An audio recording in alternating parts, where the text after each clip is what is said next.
Hola a todos y a todas. Estamos nuevamente en estas charlas COVID, como hemos denominado con Ezequiel desde Faro Digital y yo, Pablo Rivera, desde el Grupo de Investigaciones BRIA en la Universidad de Barcelona.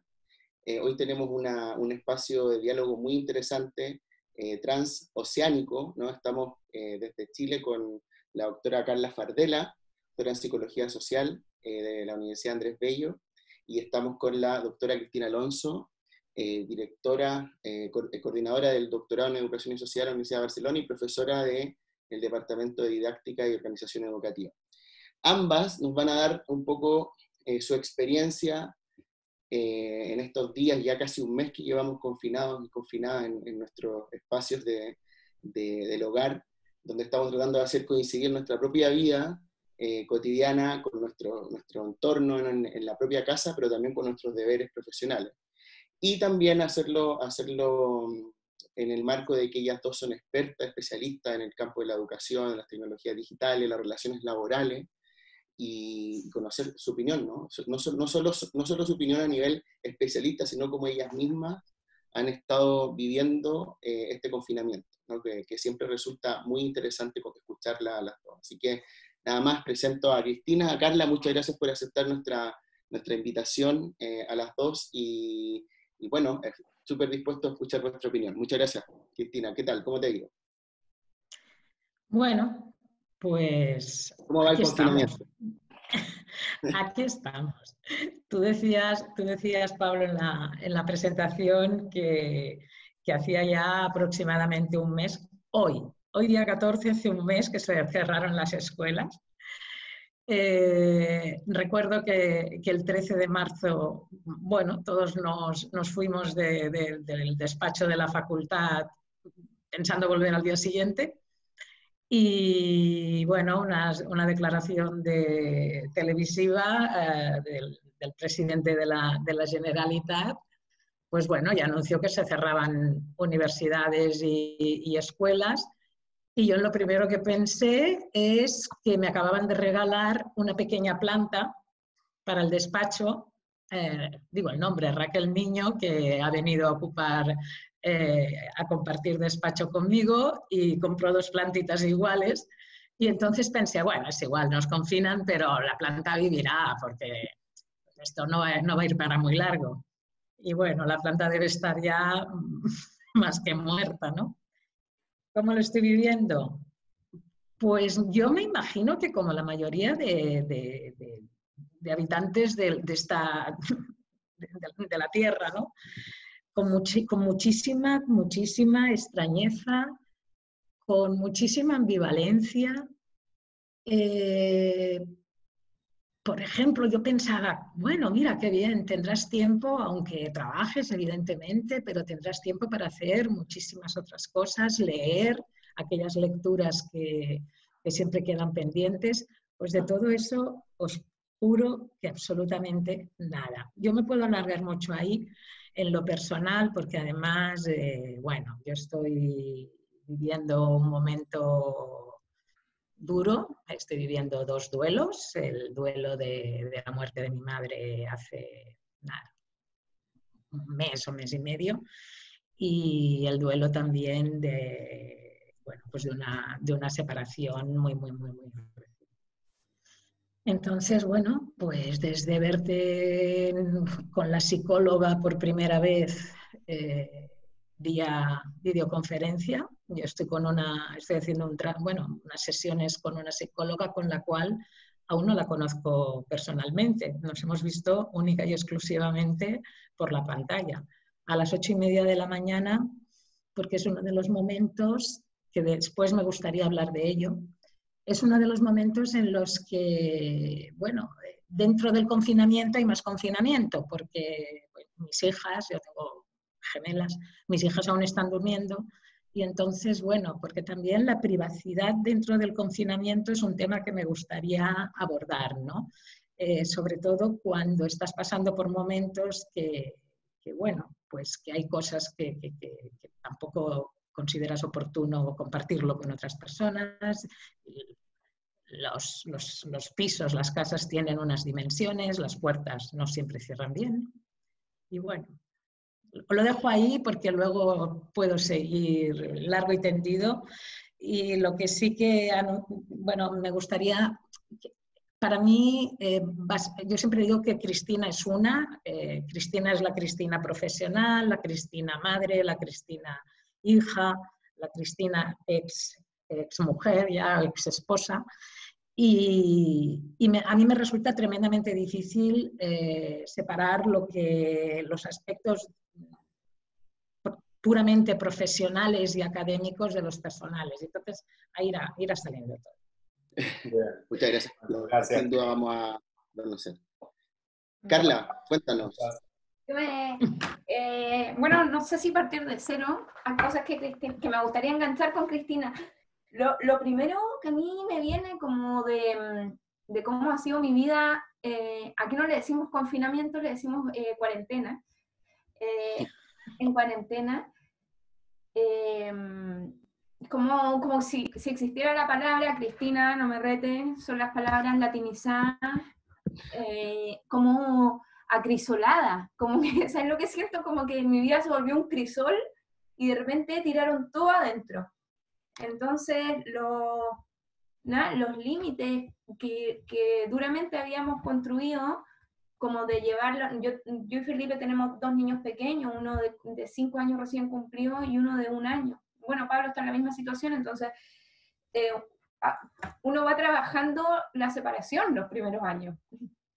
Mandarle un ratito al cole, mandarle un ratito al jardín infantil, separarnos, para mí como mujer era importante ir recuperando mis espacios personales, y esto del confinamiento me hizo volver a tener una vida totalmente acrisolada, donde nuestra casa se transformó en una guardería, en un espacio de teletrabajo, de cocina, de cuidado, de ropa sucia, de ropa limpia, de loza sucia. Entonces como que estoy como que en un mismo lugar sucede lo que antes sucedía en toda la ciudad. O sea, no sé si como que es como incluso un desafío espacial.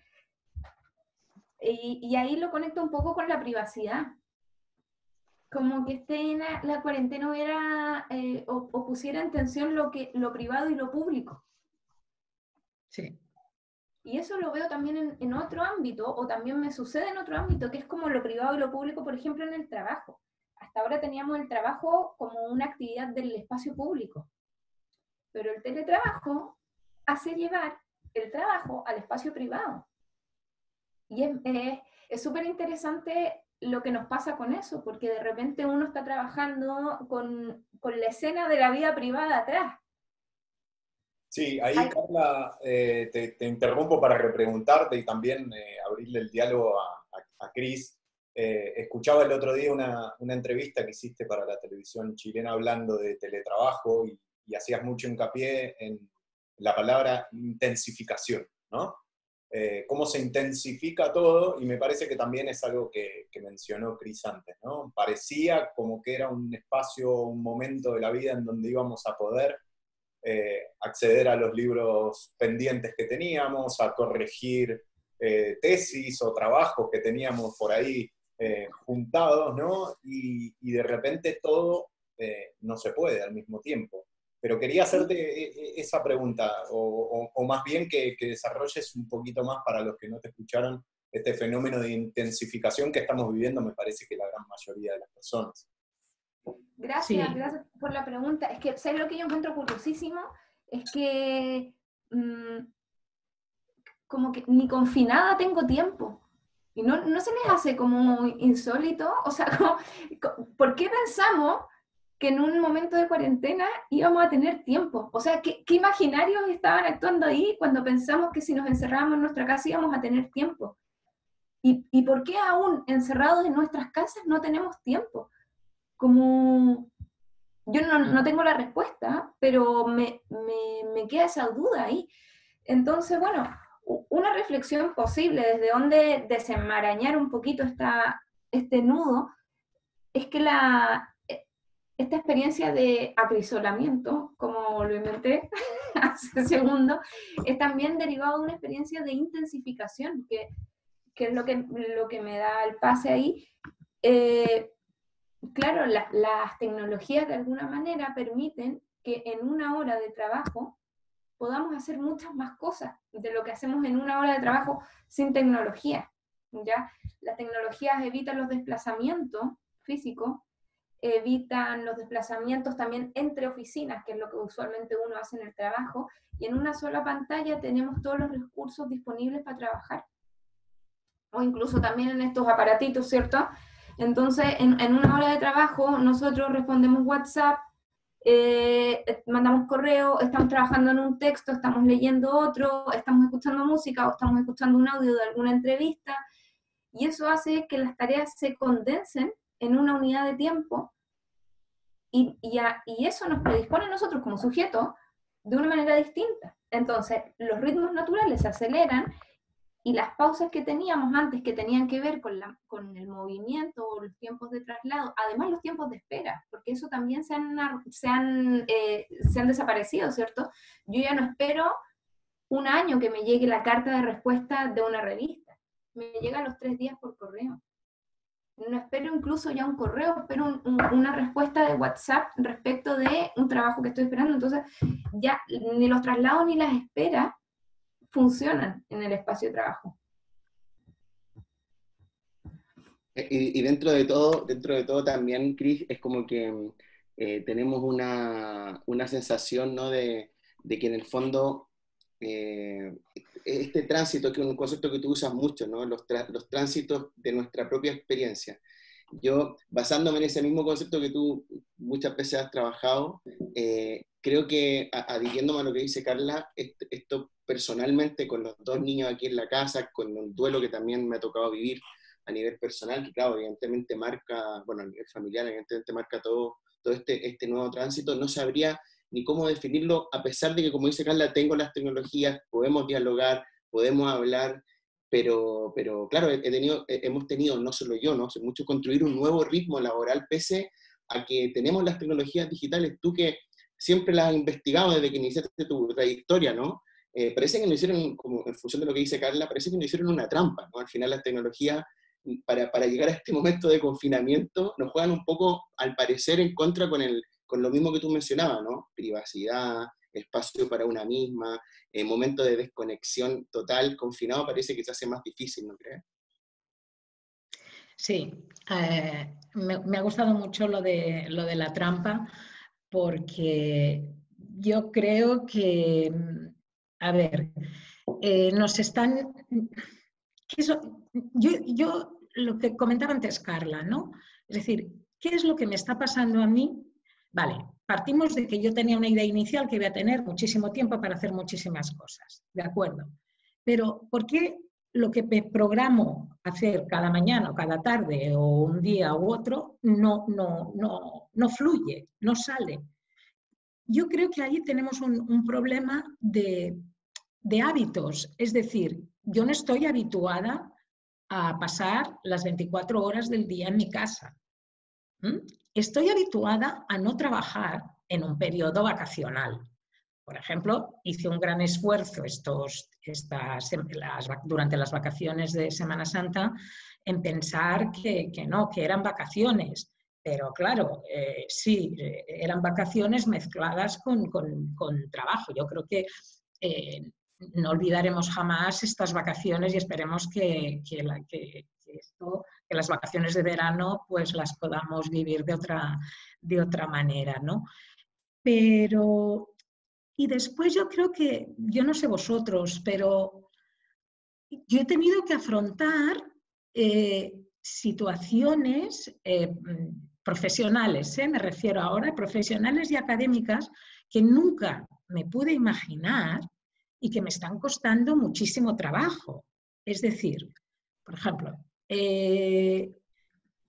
yo coordino un programa de doctorado, como has dicho antes, el programa de Educación y Sociedad de la Universidad de Barcelona, que es el 4º programa más grande de los 45 que tiene la Universidad de Barcelona.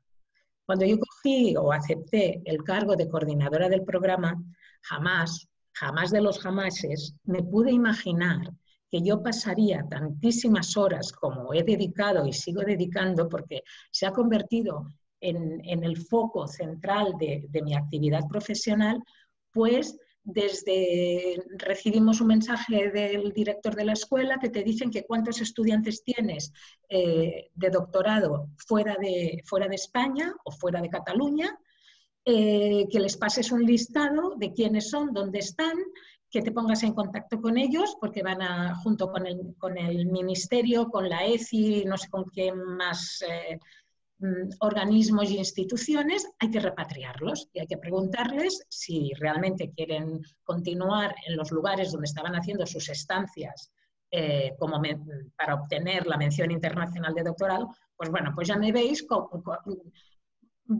poniéndome en contacto con gente que está en Canadá, con gente que está en Nueva Zelanda, con gente que está en Córdoba, que el uno se quiere quedar, que el otro no sabe qué hacer, haciendo casi un trabajo de psicóloga. Otro ejemplo.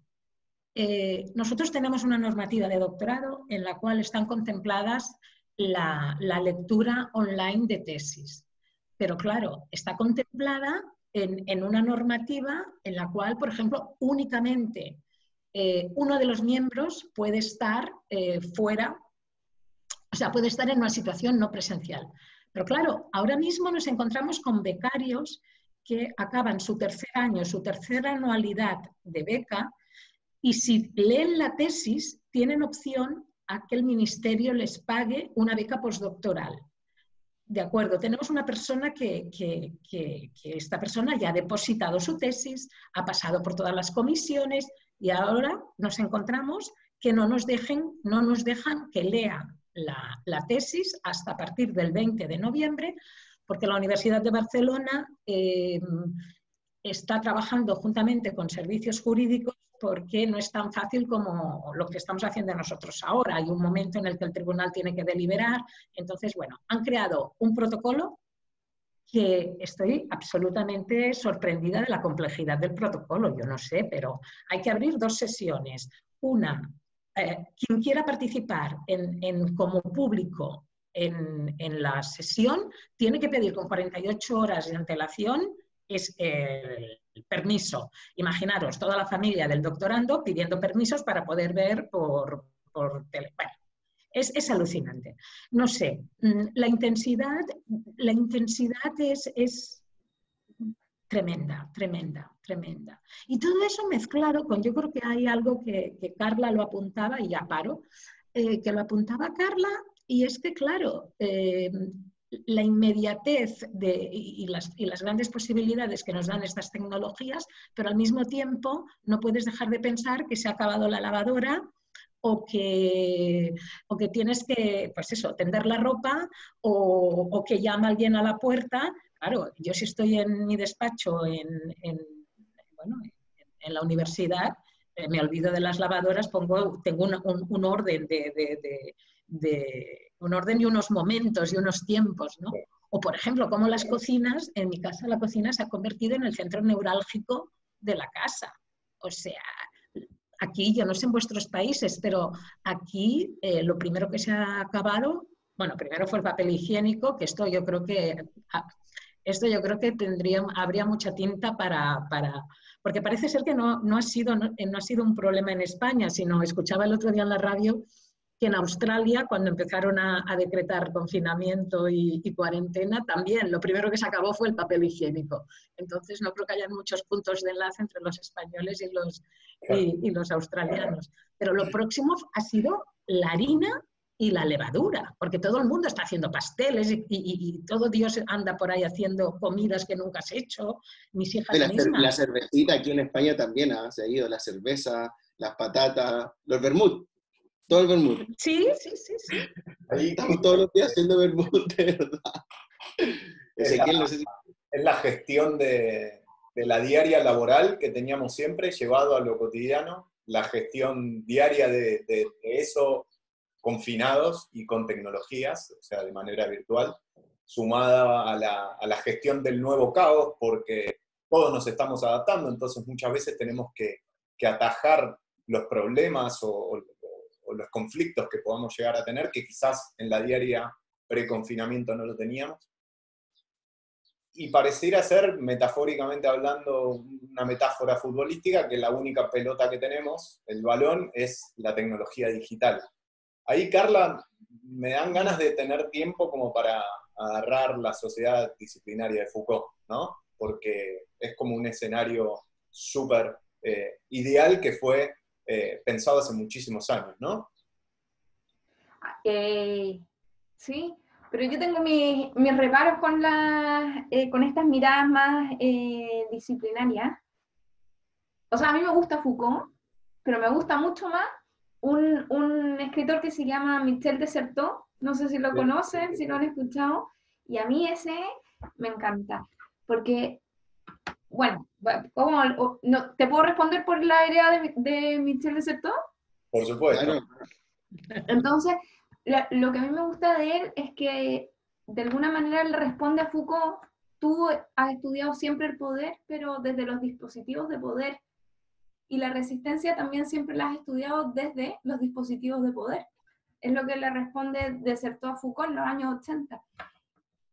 Y él justamente lo que hace es estudiar la resistencia desde las dimensiones cotidianas, o estudiar la resistencia desde la resistencia. Y por eso, a mí, ¿sabes lo que me gusta de él? O lo que ese concepto me permite pensar, o qué zona de pensamiento abre en mí, de Certeau, es que de alguna manera aquí siempre hay una oportunidad. Yo creo que las tecnologías pueden ser muy disciplinarias, pero yo cuando tengo una reunión con otra mujer y se aparecen mis hijos, y ni siquiera con otra mujer, con otras personas, y se aparecen mis hijos, y yo tengo la posibilidad de ver a los hijos de mi colega, y tengo la posibilidad o la empatía de trabajar, aun cuando mi colega ve que yo estoy cocinando y él está con los niños ahí, entramos en una dimensión vital desconocida. Y yo creo que es bastante esperanzadora. Yo creo que la afectividad que han ido tomando las tecnologías también era algo bastante inusual. Porque ahora no nos queda otra que mostrarnos los afectos por este medio. Y yo estoy atenta a ti y estoy empatizando contigo y con Cris y con el Pablo, y hay una... La dimensión afectiva y cotidiana se ha trasladado a las tecnologías como quizás nunca lo hubiéramos imaginado. Y eso yo lo encuentro una tremenda oportunidad de, no sé cómo decirles, pero ahora que yo estoy aquí con ustedes, estoy aquí con ustedes y los estoy abrazando y los estoy mirando y estamos compartiendo, y esto es un espacio emotivo, afectivo, creativo, y esto no es solo un instrumento, es un espacio. Y no es solo un espacio disciplinario, es creativo. No sé si me explico. Sí, totalmente. Se genera una experiencia y este tipo de tecnologías que nos permiten el contacto, el mirarse, el hacer contacto visual a pesar de la distancia, por supuesto que nos permite seguir teniendo nuestra humanidad, por así decir, o nuestras relaciones o nuestras vinculaciones. Es súper interesante. Ya nos anotamos a Michel de Certeau para tratar de releerlo cuando haya tiempo, ¿no? O confía en mí y lo vamos conversando así. No, usted, Cristina, no sé, Carla, ¿crees que esto que las dos están hablando en estas últimas dos respuestas, que tiene que ver con la humanización y la necesidad también, es que, claro, que somos seres humanos, no estamos confinados, igual necesitamos, no tenemos el abrazo físico, pero necesitamos hablar, emocionarnos, dialogar. Hace 2 semanas también teníamos como ahora un diálogo, por ejemplo, con Martín Riguá, con Linda Castañeda, que era súper emocional porque la vida continuó también, pese a esto, ¿no?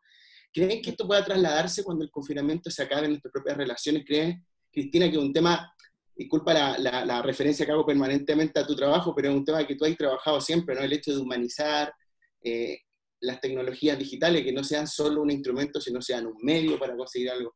¿Crees que esta oportunidad de confinamiento, no sé si oportunidad, ¿crees que este fenómeno del confinamiento termine siendo una oportunidad para, como dice Carla, este medio por fin, este dispositivo por fin sea un medio que nos permita emocionarnos, que nos permita sensibilizarnos y que no sea tan fáctico?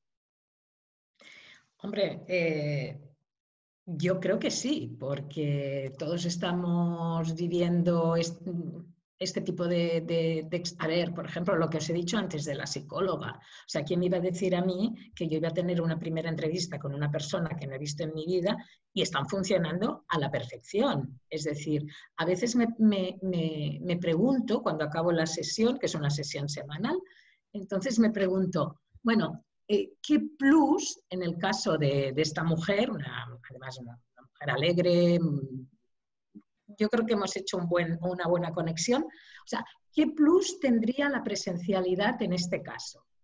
Primero, a mí me pareció una absoluta locura, decir, otra cosa es veros a vosotros cuatro, que ya os conozco, que con mayor o menor profundidad, pero ponerte ante la cámara, a explicar tus problemas, a explicar tus sensaciones, a explicar tus emociones, a desnudarte emocionalmente y sentimentalmente, con una persona que nunca jamás, o sea, que no la has visto de forma presencial.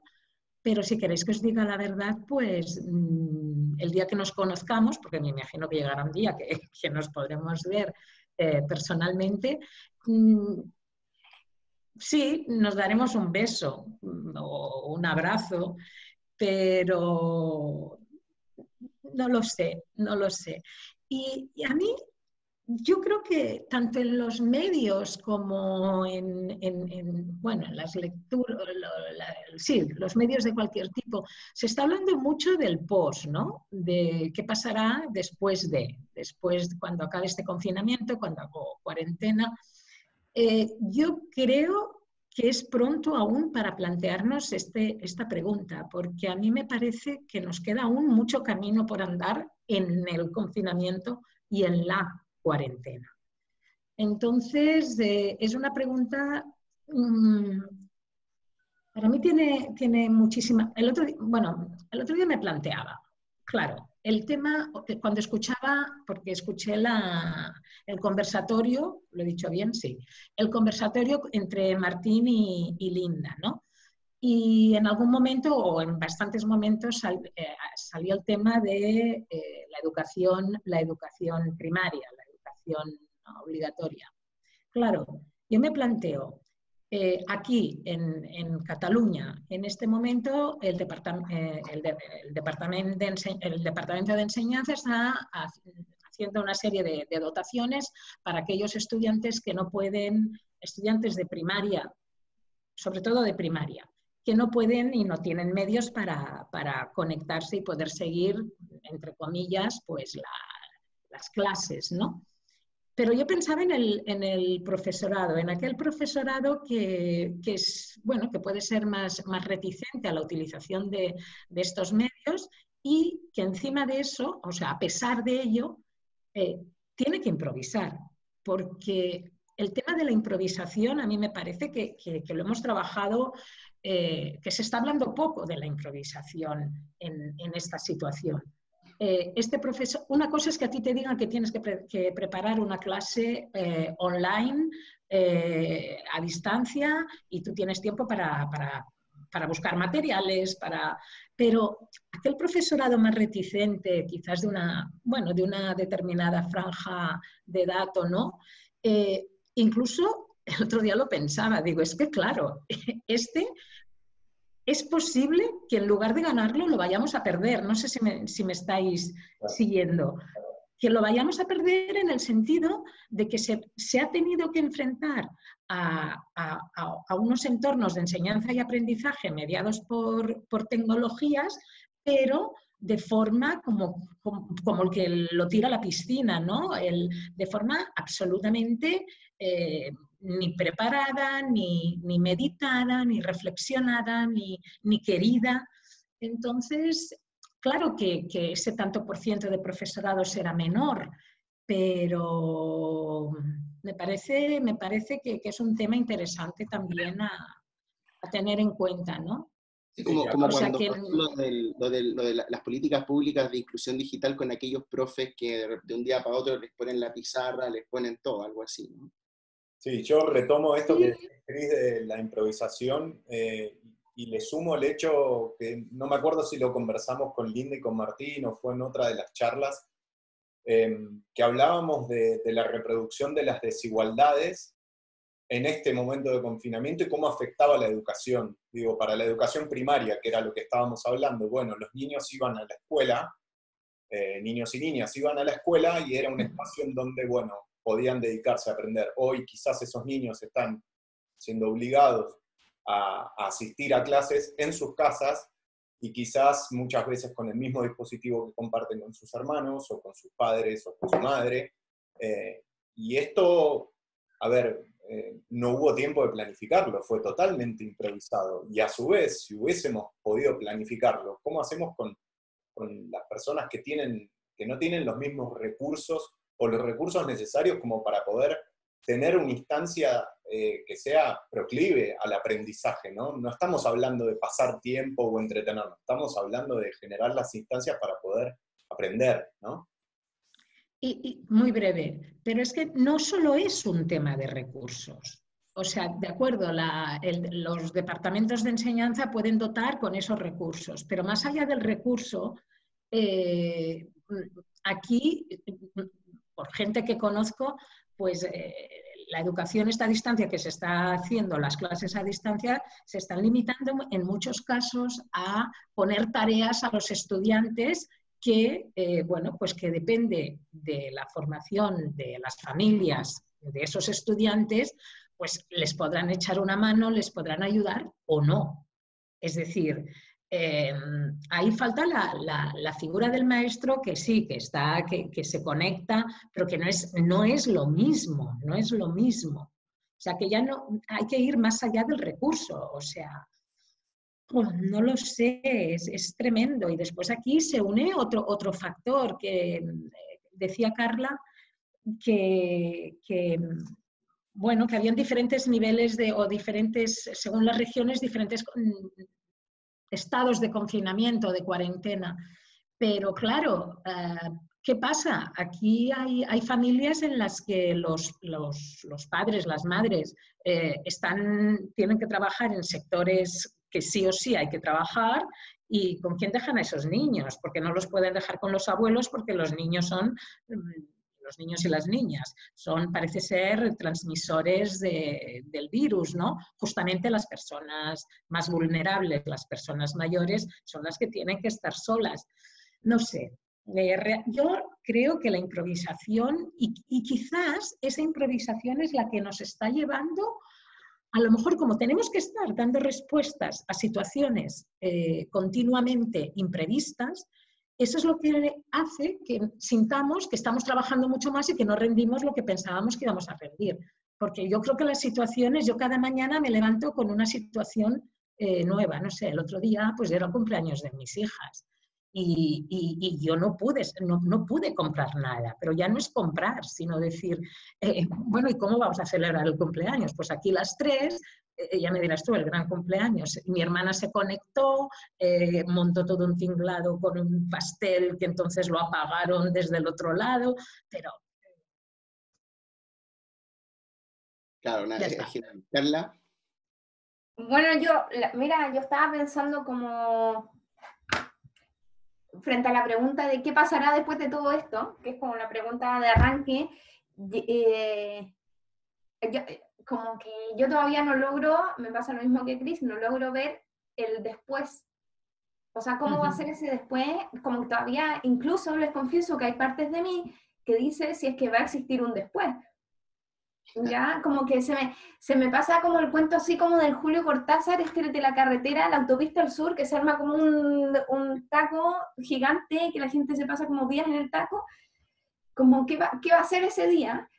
Y yo creo que, ¿sabes qué? Una buena, no sé, una pregunta así que puede permitir algo es como, o que tiene rendimiento, la pregunta es como, ¿qué de mi vida del confinamiento quisiera que se propagara a esos días de no confinamiento?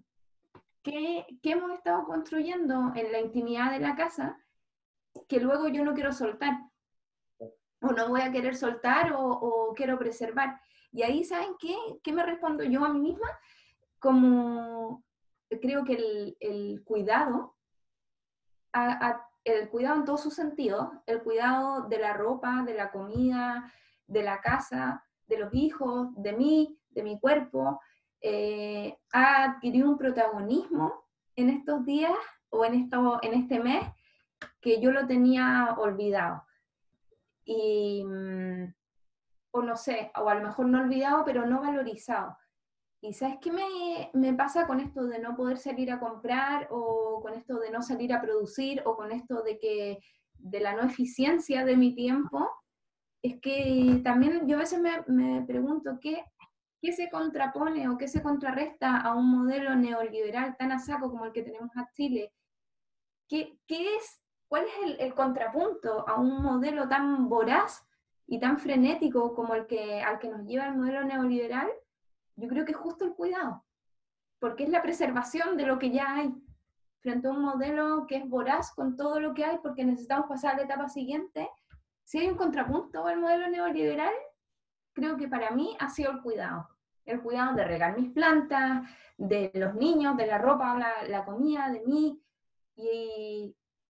y entonces frente a la pregunta inicial, ¿cómo va a ser el post? Yo me preguntaría qué de lo que tengo ahora quiero preservar, y qué quiero preservar de lo que tengo ahora, esta revalorización del cuidado, que a mi juicio es el contrapunto del modelo que llevábamos sufriendo o padeciendo en las últimas 3 décadas. Cristina, sí, sí, claro. No, y a partir de lo que decía Carla, a mí me parece súper interesante. A ver, la desaparición, a ver cómo lo explico, la desaparición de las fechas límite, ¿no? Sí, porque o sea, tú miras la agenda, bueno, los que me conocéis sabéis que yo funciono con una agenda, por un tema nostálgico, que no voy a explicar ahora, con agendas de papel. Y voy pasando las hojas semana tras semana y veo todas esas cosas que estaban programadas y que no se han hecho, algunas sí, pero que no pasa absolutamente nada, que no se cae el mundo. O, por ejemplo, tengo a los alumnos, todos los doctorandos, absolutamente histéricos con las fechas de entrega, que se les acaba el plazo de tesis y no acaban de entender que eso es un fenómeno que me parece muy interesante por muchos mensajes que he enviado, por muchas videoconferencias que hemos hecho. No acaban de entender cuando yo les digo, este periodo es inhábil. Inhábil quiere decir que si tú tenías que entregar la tesis el 30 de septiembre y vamos a estar 3 meses confinados, pues la vas a poder entregar septiembre, octubre, noviembre, el 30 de diciembre. Es inhábil. Pero es que justamente hoy me ha pasado, porque estamos con la herencia, con todo el tema de gestionar la herencia de mi madre. Y claro, hay 6 meses para pagar un impuesto de sucesiones, el impuesto de sucesiones. Pues bueno, la gestoría estaba cerrada, pero he llamado y no sé cómo, el que me atiende estaba trabajando en teletrabajo y me decía, no, pero es que este periodo no cuenta. Digo, ¿cómo que no cuenta? Es decir, me he puesto yo en la misma situación que mis estudiantes cuando yo les decía, o sea, no me lo podía creer. No me podía creer que es igual, que no pasa nada, que podremos pagar ese impuesto. Me decían, no, es que las notarías no aceptan, únicamente aceptan cuestiones urgentes y en este momento están habiendo tantas defunciones que lógicamente nadie puede dar abasto a todo el papeleo que suponen estas defunciones, ¿no? Entonces, bueno, a mí el tema es algo que sí que he pensado y que me ha llevado a reflexionar, el pasar las hojas de mi agenda y ver, bueno, sí, es que tenemos el tiempo dividido en hábil y recreativo, porque son las únicas 2 categorías de tiempo que tenemos, productivo y no productivo. Pero esto es un tiempo entre medio de ambos, que no es ni recreativo ni productivo, que es como contemplativo, como que no dispusiéramos de las categorías mentales, sociológicas, para poder comprenderlo. Sí. Ezequiel, ¿ibas a comentar algo hoy? Sí, yo me quedé pensando, bueno, las 2 aportaciones que hicieron tanto Carla como Cris, en cuanto a mí me llevó a pensar el tema de poder prestar atención a estas cuestiones cotidianas, ¿no? Lo que decía Carla de la revalorización del cuidado, de cuestiones que siempre deberíamos haber vivido así, ¿no? Y me llevó a pensar de que cómo lo perdimos, ¿no? Bueno, que quizás esas son una de las lecciones que nos trajo el coronavirus, ¿no? Y que debemos luchar y que debemos defenderlas en el futuro, si es que podemos pensar en un futuro. Otra cuestión ya más poco profunda, sino más de lo que a mí me está sucediendo, así como Carla y Cris no pueden proyectar o ver para adelante.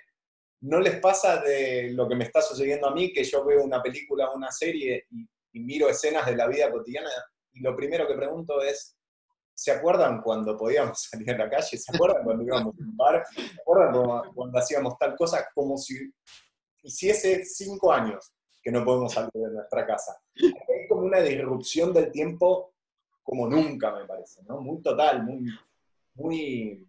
a mí me está provocando mucho pensamiento y mucha subjetividad con el tiempo real y el tiempo subjetivo, ¿no? De cómo lo percibimos. Sí, permíteme, antes de que tú comentes, quería decir una cosa antes que desarrolle, que la semana pasada yo le había propuesto a Cris por algunas direcciones de tesis y cosas, reunirnos, y Cristina me dijo, a ver, mira, tenemos confinados, pero es vacaciones y yo no quiero perder la noción de la realidad, así que la semana esta es vacaciones y ya está. Y fue bastante útil, ¿no? Porque en cierta medida, claro, por un lado, así como haciendo un resumen de lo que se ha hablado, por un lado hemos destacado que se nos produce una oportunidad para repensarnos dentro de nuestra propia acción compulsiva, como Carla define este sujeto académico neoliberal, ¿no? Con Carla, y le quitamos también un poco, le compartimos la autoridad con Geosaura, ¿no? Este sujeto académico neoliberal que estamos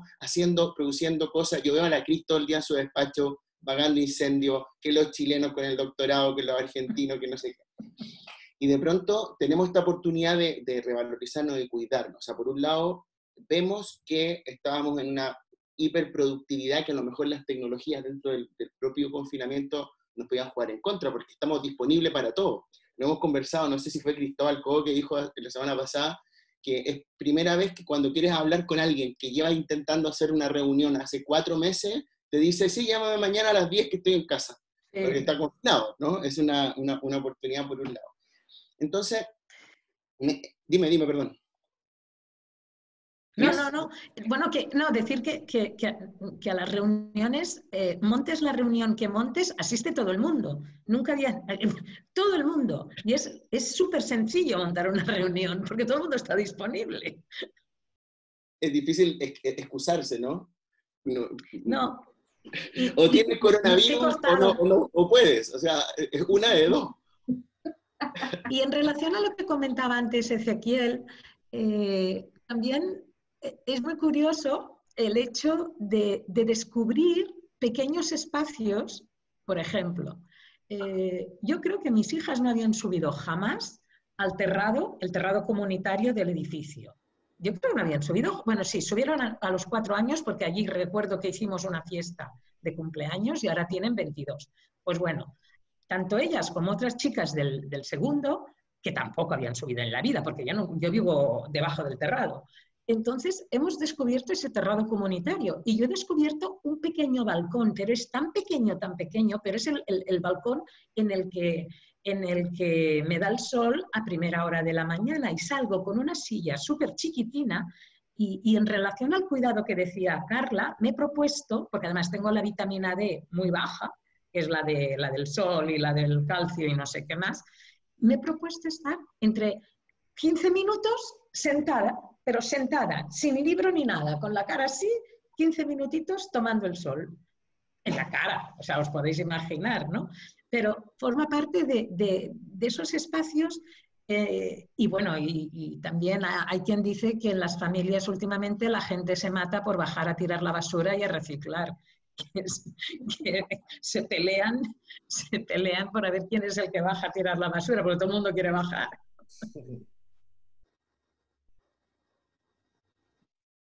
Bueno, Carla, perdón, iba a comentar algo, dime. No, que esto yo creo que hay que poner las cosas como en su valor. Yo creo que el confinamiento no es menos que el no confinamiento, es que es un paradigma distinto, inconmensurable. Entonces aparecen las cosas que nunca habían aparecido, como los rincones donde primero llega el sol, aparece el cuidado, Sí. aparece que de pronto uno se fija que a la plantita le salió una hoja nueva. Vamos a preguntarnos, yo creo de verdad, ¿qué queremos preservar de este paradigma? Cristina, una cosa, hace 2 semanas siempre le he puesto este comentario a distintas personas con las que hemos hablado, que fue de Linda, ¿no? Y tú que también has estado en esta trayectoria como especialista en tecnología educativa, y tú, Carla, que has analizado la propia trayectoria y los desafíos de la acción profesional de los académicos, ¿no? Porque en el fondo lo que tenemos en común, la que tenéis en común las dos, es que trabajamos en universidades coordinando programas, viendo internacionalización con deadline, todo, clases, docencia. Ella decía, bueno, esto de ser especialista en tecnología educativa nunca me había pensado, en realidad ahora en el confinamiento me he dado cuenta que sí que sirve, ¿no? O sea, realmente o sea, siempre lo he hecho y ahora me doy cuenta que útil es, pero ¿crees que estamos preparados como área de conocimiento, ¿no? ¿Crees que las tecnologías educativas y quienes hemos estudiado su potencialidad nos preparamos o preparamos a nuestro propio entorno formativo, por ejemplo, en la universidad, o por ejemplo en la experiencia de nuestras hijas, ¿no? Y nuestros hijos en la escuela? ¿Crees que hemos hecho un trabajo, o se ha hecho también a nivel de política pública? Os pido una visión así como general, ¿no? Para que nuestra sociedad en sí esté preparada enfrentando el tema de la inequidad, enfrentando el tema también de las posibilidades que esto genera de aumentar o reducir la brecha digital, por ejemplo, a nivel de no estar para nada situado en que en una semana u otra esto iba a pasar, sino que, como tú dijiste, tuvimos que improvisar y enfrentarnos. ¿Cómo ves esto? ¿Cómo ven esto? A ver, yo no sé si todos estamos entendiendo lo mismo cuando decimos preparados, ¿no? Yo creo que las tecnologías se han hecho mucho más amigables, y creo que todo el mundo más o menos es capaz, y las nuevas generaciones, los jóvenes, no sé, yo hay días en casa que hay 3 videoconferencias funcionando en paralelo y nos peleamos porque se oye a uno o el otro grita más o grita menos, ¿no? Yo creo que para sobrellevar este tema, sí, pero que también yo creo que este confinamiento con tecnologías nos va a llevar también a la aparición de nuevos problemas o de nuevos retos o de nuevos interrogantes no antes planteados, porque claro, en el momento en que la única forma de comunicación, sí, tienes el teléfono, ¿no? Pero bueno, también es una tecnología. La única forma de comunicación es la tecnología. Por ejemplo, cosas de la vida, pero mi padre, ya antes lo hablábamos, ¿no? Él no tiene internet en casa, no tiene wifi. Y cosas de la vida, la línea telefónica pues también cayó, y bueno, pues la angustia que te genera el no tener esa posibilidad de verlo, bueno, de decir, vale, pues tengo que coger el coche y tengo que ir a ver si es que le ha pasado algo o no le ha pasado algo. Si estamos preparados o no, que era tu pregunta, la verdad es que si la preparación significa que esto sea suficiente, o sea, que esto vaya a sustituir al otro, yo no me quiero preparar ni quiero estar preparada. O sea, a mí me parece que bueno, que sí, que estamos aprendiendo un montón de plataformas, que ya es igual, ya te dicen con el Skype, con el Zoom, con el Hangout, es igual, ya no, el temor todo el mundo lo ha perdido, porque ves que en definitiva todos te envían un enlace y ala, pues bueno, le haces clic al enlace y te conectas, ¿no? No lo sé. A mí es que la palabra... La docencia universitaria. ¿Qué? La docencia universitaria, por ejemplo, tu propia asignatura. A mí es que no me gusta nada la docencia a distancia, en absoluto. O sea, yo soy profesora de tecnología educativa y la asignatura que doy es entornos de enseñanza y aprendizaje. Espera, ¿cómo es? Eso, en la sociedad digital, gracias por el final. Pero a mí, pues sí, cuando no hay más remedio se hace, pero a mí la presencialidad, o sea, a mí el término distancia es que no me gusta en nada. Es un término, a mí cuando dicen hay que tomar distancias, no, ¿por qué hay que tomar? La expresión hay que tomar distancias o tienes que tomar distancia, ¿por qué? Porque no puedo permanecer completamente implicada. Entonces, claro, cuando hablamos leía esta mañana, pero no me ha dado tiempo, la diferencia entre teletrabajo y educación a distancia. Decían que el concepto de teletrabajo está regulado por la Unión Europea y hay toda una normativa de teletrabajo. Y educación a distancia hay trabajo a distancia, perdón, no educación, Trabajo a distancia es otra historia, no regulado, únicamente a través de los sindicatos han metido ahí algo de baza, pero bueno, yo es que, bueno, los que me conocéis ya sabéis que soy muy pasional, muy próxima y cualquier cosa a distancia no va conmigo. Carla. Yo, mira, en el mundo del trabajo yo creo que es interesante porque el teletrabajo viene siendo una gota más de lo que ha sido la flexibilidad laboral en Chile. Entonces, hay capas generacionales que ya venían haciendo teletrabajo sin confinamiento, ¿ya? Y eso también habla de cómo uno bien, o sea, el estudio o el trabajo doctoral, por ejemplo, es un periodo de confinamiento para muchos. Claro, en Chile no existen las bibliotecas públicas que existen en Cataluña. Entonces, yo la parte de trabajo doctoral que le hice en mi casa, en Chile, lo hice literalmente confinada. Y yo a las 5 de la tarde, cuando ya no me daba más la cabeza, abría la ventana o salía un rato al balcón y tenía esta sensación como de liberación. Entonces, ¿qué les quiero decir? Que el teletrabajo es una modalidad de trabajo previa al confinamiento, previa incluso a las tecnologías, ¿ya?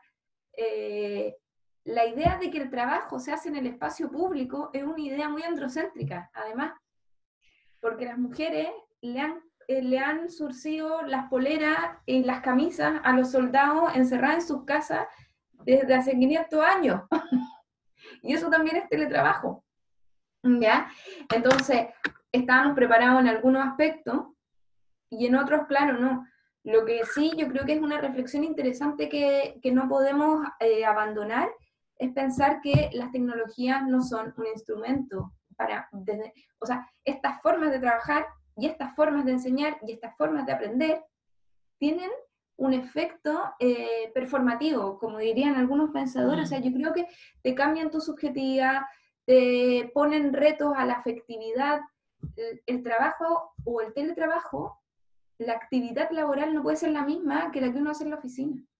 No es lo mismo. Ya va a modificar la tarea, va a modificar al trabajador. Por tanto, es interesante la pregunta como llevado al mundo de la educación, el aprendizaje que vamos a ver derivado de estos procesos de la enseñanza va a ser distinta. O sea, hoy día cuando yo tengo que acompañar a mi hijo en un proceso de aprendizaje, yo necesito aprender lo que es un objetivo de aprendizaje. A mí que me llegue una guía de actividades sin saber en qué parte del currículum esto está inserto, no tiene sentido. Y eso hace o genera en muchas de las familias una empatía con el colegio o con el profesorado, que a lo mejor era algo imprevisto hace un mes. ¿Ya? Entonces, cambian la tarea, cambian nuestras actividades, los actores, las subjetividades, no es solo una cosa de que cambiemos el instrumento. Un comentario, o sea, una pregunta, entrando a esta última fase ya, que tiene que ver más con una visión especialista, porque en realidad todo esto que nos han relatado, este mix entre lo humano y lo técnico, ha sido espectacular, muy interesante, pero sí hay aspectos que nosotros hemos ido pudiendo acumular en estos conversatorios, en estas charlas, diálogos, pero estas charlas COVID, que es el tema de la discusión sobre la preparación o no que tenía la ciudadanía para enfrentar, por ejemplo, sobre todo aquellas familias que tienen estudiantes, ya sea en la universidad o en la casa, el fenómeno del confinamiento. Y tú la viste, Cristina, una de las respuestas que más nos llamó la atención y hemos podido conversarlo con el resto de las personas, fue la que nos dio Martín Riboa del Plan Ceibal. Él nos decía que a diferencia, él no sabía en realidad qué pasaba con otros países, lo intuía, lo conocía, porque una persona que conoce las realidades paralelas, pero él decía que la sociedad uruguaya, producto de haber tenido una política pública amplificada de inclusión de tecnologías digitales, que en la primera fase estuvo en la dotación del dispositivo, pero en la segunda fase trabajó con el deep learning, trabajó con la competencia digital, con la socialización digital en general, al punto que, por ejemplo, hoy en día Plan Ceibal tiene un proyecto en Uruguay con la tercera edad, que es el Plan Ibirapitá, que trabaja con la digitalización de la tercera edad. Él decía que era re importante, me salió muy porteño eso, re importante, que era súper importante en este tipo de fenómeno ver, valga la redundancia, lo trascendente que resulta una política pública que funcione en un país, que un país apueste por ella para, por ejemplo, darle un rol a la escuela y a la universidad más de, ahí sí me ayuda Ezequiel, que era un rol más de estar pendiente un poco de las relaciones humanas, porque el contenido y la apropiación digital ya estaba, porque la política ya se había ejecutado por 10 años. O sea que en España, por ejemplo, tuvimos Escuela 2.0, de ahí no hemos tenido casi ninguna otra política sostenible. En Chile Enlace se cerró hace 2 años, Conectar Igualdad en Argentina se cerró hace 3, Aprende México se cerró, pero Ceibal ha seguido, y él decía que eso era un plus para su propia sociedad, para la sociedad uruguaya. ¿Qué pensáis al respecto? Pensé que es importante, que esto demuestra que quizá una apuesta a nivel estatal Claro. puede prepararnos para contingencias como esta. Yo ahí te agrego, Pablo, que otra cuestión que mencionó Cristóbal, que él habló de políticas públicas, con ese. O sea, un paquete, ¿no? Un conjunto de... que quizás Ceibal es el ejemplo perfecto en educación porque justamente combina lo instrumental, que es el entregar los dispositivos, el achicar la brecha, pero después viene acompañado de la parte humana, con un propósito, con un objetivo, con un horizonte al cual llegar, y agrego lo último, ya les dejo el cierre. Él hablaba de que estaba recibiendo muchas consultas de profesionales, de maestras, de maestros, de encargados de otras políticas públicas, para justamente consultarlos de cómo el sostener en el tiempo le ha permitido quizás a la sociedad uruguaya, en este caso, llegar con más preparado, sería con mayores herramientas, digamos, para enfrentar este momento. ¿Cómo lo ven ustedes? A ver, el tema de políticas públicas es una de, bueno, algunos de vosotros conocéis mis devoluciones y mis comentarios cuando me entregan un trabajo, y siempre que me ponen política pública, yo en el comentario de Word pongo la S, ¿no? Políticas públicas en plural.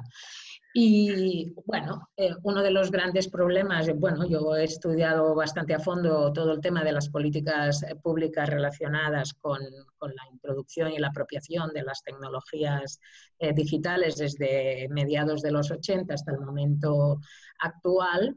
Y bueno, pues el gran problema es que esas políticas públicas giran en torno y se mueven en torno a el cambio político del país, y ahí es donde está, y no únicamente en las políticas públicas de introducción y de apropiación de las tecnologías digitales, sino en el sistema educativo en sí mismo, en los diferentes, por ejemplo, o sea, el gran problema que tenemos en esta temática es que vamos a bandazos, es decir, a bandazos de las políticas. Las políticas educativas se mueven en función de la política del país, ¿no? Entonces, ¿qué pasa? En Ceibal han tenido, no sé si, bueno, Uruguay es un país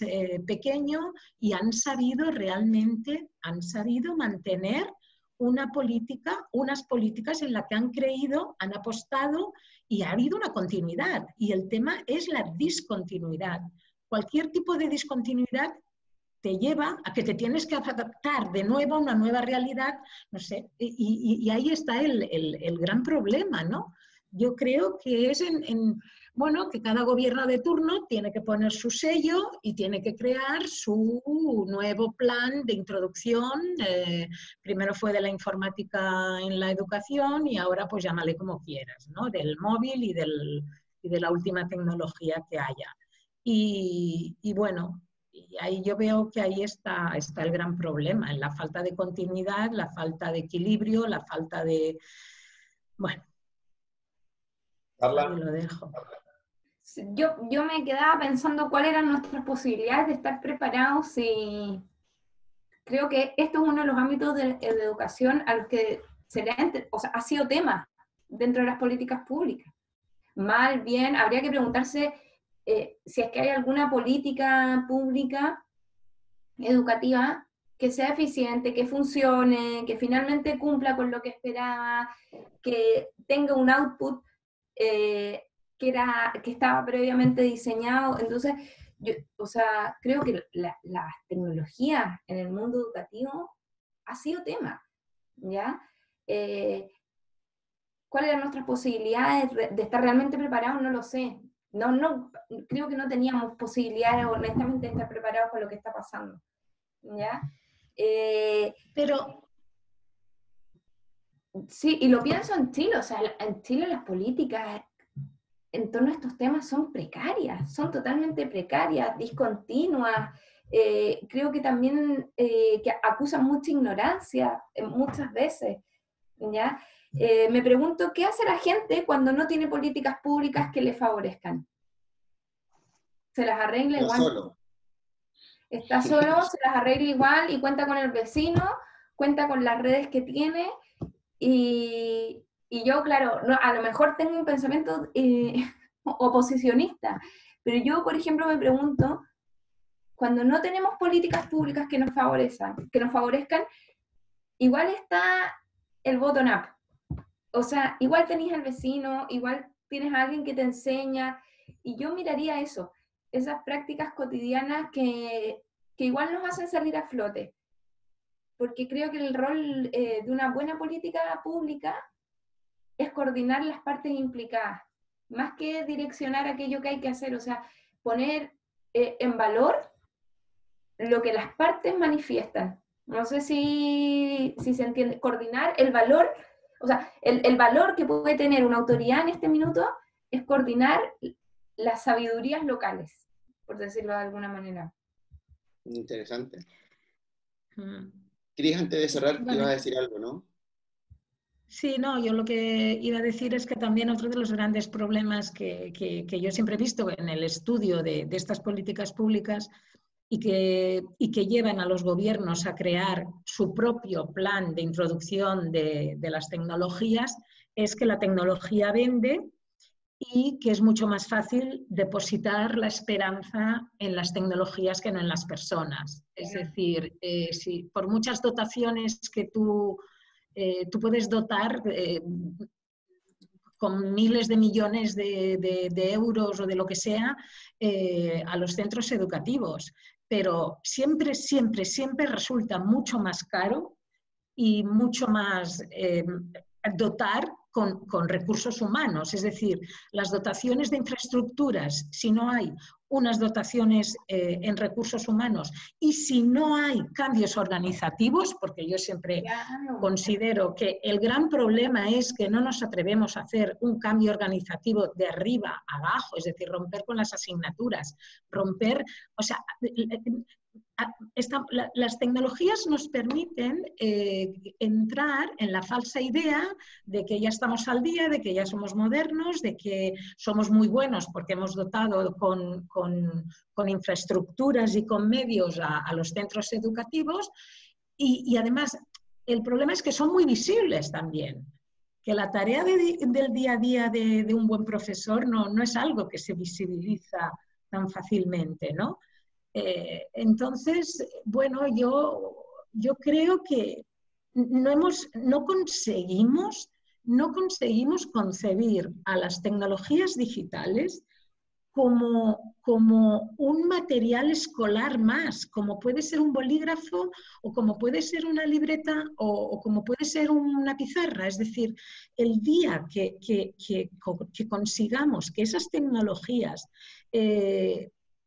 pierdan protagonismo, se invisibilicen, yo creo que habremos ganado la batalla. Pero yo llevo muchos años en esta batalla, desde los años 80 que empecé con el lenguaje Logo y mira, ya no sé cuántos años han pasado, y los problemas siguen siendo los mismos. Siguen siendo los mismos. Sí, sí, sí. No Está buenísimo, Cris. Nos dejaste pensando. Me parece que los cambios desde arriba, los cambios desde los centros mismos, y me parece que retomando un poco también a Carla, los cambios desde abajo, ¿no? Me parece que hay que tomar todo para poder poner valor y poder generar las transformaciones que queremos, pero bueno, poder hacernos cargo de ellas, ¿no? Y valernos de las tecnologías en tanto herramientas. Y buenísimo esto de que puedan llegar a ser en un futuro próximo invisibles, ¿no? Bueno, agradecerles de corazón este espacio, fue súper enriquecedora, la charla estuvo buenísima. Y les mandamos un abrazo enorme a la distancia, un saludo de codo, un saludo COVID, y esperamos hablarnos pronto. Besos. A mí me vais a permitir, que no cerremos. No hemos hablado de todas esas familias que están confinadas y que han perdido a seres queridos, ¿no? La verdad es que es algo que no estaría nada mal preguntarles a ellos. Justamente hoy una colega, Teresa, Pablo la conoce, la Teresa de doctorado, mañana entierran a su padre, solo pueden asistir 3 personas al funeral, estaba hecha polvo porque se lo llevaron en una ambulancia y no lo ha vuelto a ver más. Entonces, bueno, también sería interesante que alguien organizase algún tipo de debate en torno a este sector de la población que ha perdido, pues, y está perdiendo seres queridos en toda esta tragedia, ¿no? Yo voy a volver a leer, voy a volver a leer a Saramago y el ensayo sobre la ceguera, que lo tengo de verdad que lo tengo presente cada día y digo, sé dónde tengo el libro y digo, lo tengo que volver a leer. El ensayo, no mires la película. Se llama así, ¿verdad? Ensayo sobre la ceguera, de Saramago. Sí. Ay, bueno, perdonad que os he cortado, pero es que... Le mandamos un beso grande y ahora, no sé, Ezequiel, bueno, ya está, ¿no? Sí, así cerramos. Adiós. Un beso